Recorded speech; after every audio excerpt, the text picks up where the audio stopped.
In 2026, there's only 3 Lexus vehicles I would even consider buying. With all the catastrophic engine failures with the V6s, every other vehicle is going pure hybrid or electric. With more and more vehicles built in North American soil, it's proven fact that many of the Toyota and Lexus vehicles built in Japan are the most reliable vehicles. Unfortunately, there's far fewer to choose from. So I'm going to give you a list of those 3 Lexus vehicles I would consider buying this year. Let's get into it now. Life's too short to drive boring cars.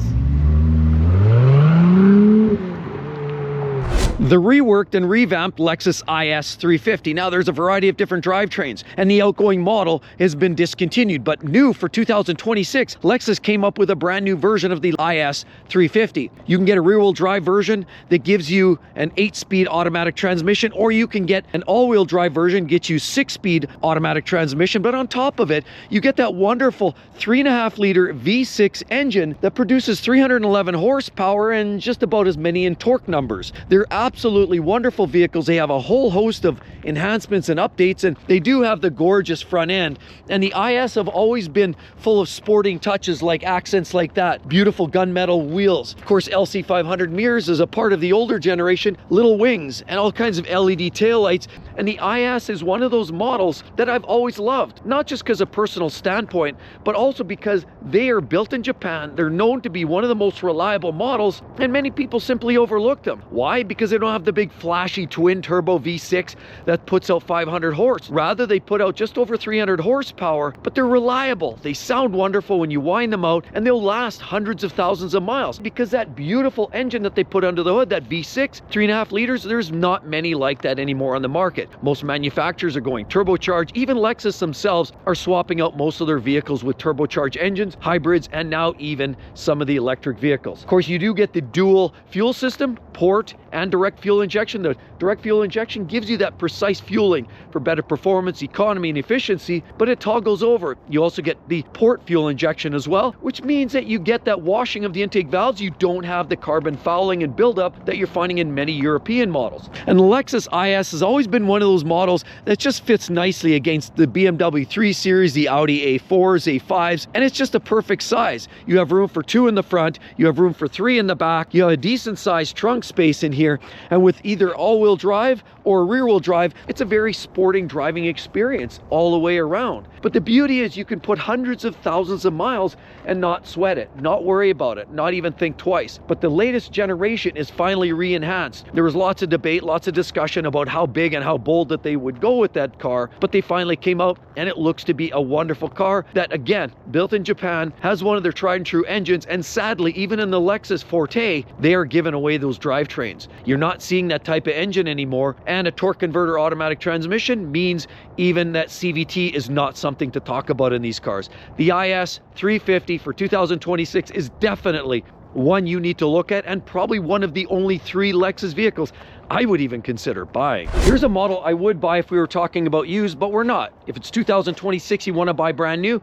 Unfortunately, the new version of the GX 460 now is called the GX 550, and the GX 550 has that twin turbo 3.4 liter V6, which has hit the radar for hundreds of thousands of potential engine failures and recalls. So the older outgoing GX models like the 460, 470 were some of the most reliable models that Lexus has ever produced, but they gave that up for that 3.4 liter V6. And now, even though it has that wonderful Land Cruiser look, it has the 3-row seats, and it has a great level of performance, there's just too many problems with it right now. I wouldn't even look at a GX 550, and I definitely wouldn't look at an LX600 because it shares the same engine. Sadly, here we have an outgoing model of the Lexus ES 350, but sadly, you can no longer get that 3.5 liter V6 in the ES model, and ultimately it's built in North American soil as well. The downside is you can either get an electric version, of course with 1 motor, 2 motors, as well as another upgrade as in a 500 series, and as well you can get a hybrid version.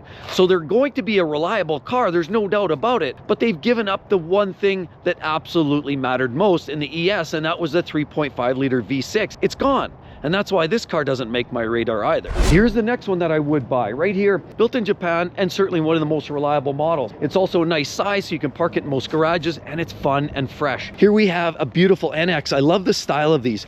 The big grille just looks sporty. Of course, you get the big check mark lights. This is the F Sport with the LC500 mirrors. Look, you get a sunroof on top, beautiful styling at the back here. You get that black chrome on the trim. You get this beautiful LED strip at the back. The NX 450H Plus, always all-wheel drive. And I've said this is one of the few models I would buy. Well, not just because of the way they look, because they look fantabulous. They got great details on the handles like that. Nice, beautiful sculpting on the hood. I love the looks of this. Look at that crosshatch grille. But what's even better is they carry the naturally aspirated 2.5-liter 4-cylinder engine. Very similar to what we have in our Camry. Well, 200 horsepower, but on top of it, it's a plug-in hybrid. You get the ability to free range as much as 50 kilometers on a charge. So that's right. If you need to do a bunch of city driving, go here, drop the kids off, maybe go to work, you can do round trips, and you can do it just plug in, and you never have to use an ounce of fuel. But then when you want to step on it, you have the extra gusto because it's a plug-in hybrid. You get better performance when you combine the plug-in electric as well as the gas engine.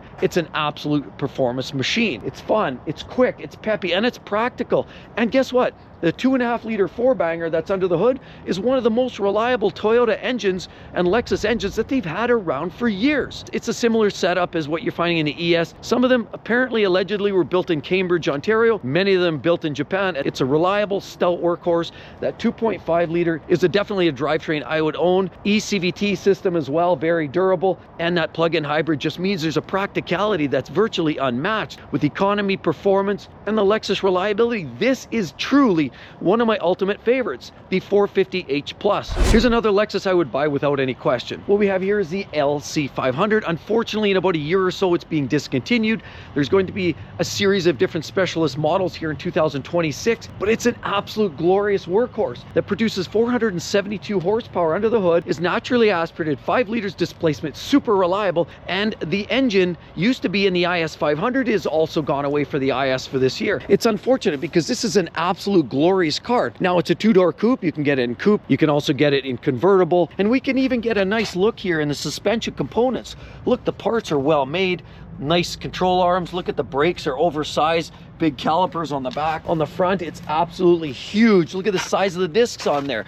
Look at the size of my arm right there. That is enormous brakes. Great clamping power there, but you also get a 10-speed automatic torque converter transmission with this. Forget about CVTs. You don't need any of that nonsense.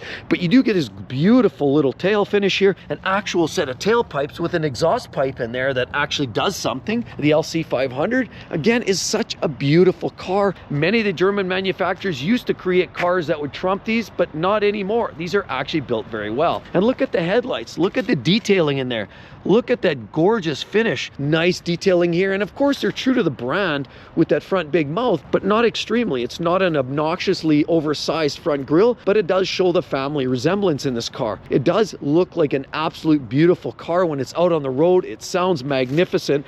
And again, built in Japan, you are not going to find a more reliable sports car anywhere on the market today. With almost 500 horsepower, this car has 0 to 60 in 4.5 seconds. You can absolutely drive this for hundreds of thousands of miles, take care of it, look after it, and it's going to last you no harm, no foul. Sure, it's going to be a little elevated maintenance cost with bigger brakes, bigger tires, of course, and expensive parts. With the V8, there's more plugs and coils. This is one of their most reliable drivetrains that Lexus has ever produced. V8 engines and Lexus are going away. The GX, I already said, the 460, the 470, the LX, 570, you know, even the Tundra, all of using those same types of V8 engines, all those engines have disappeared. Toyota, Lexus are not using V8 engines. This is all that's really left to get into a V8. And if you want one of the most reliable manufactured V8 engines on the market today, that's it right there. And a torque converter auto and all of this packaging for a relatively moderate price. The Lexus LC500, I just can't get enough of this car.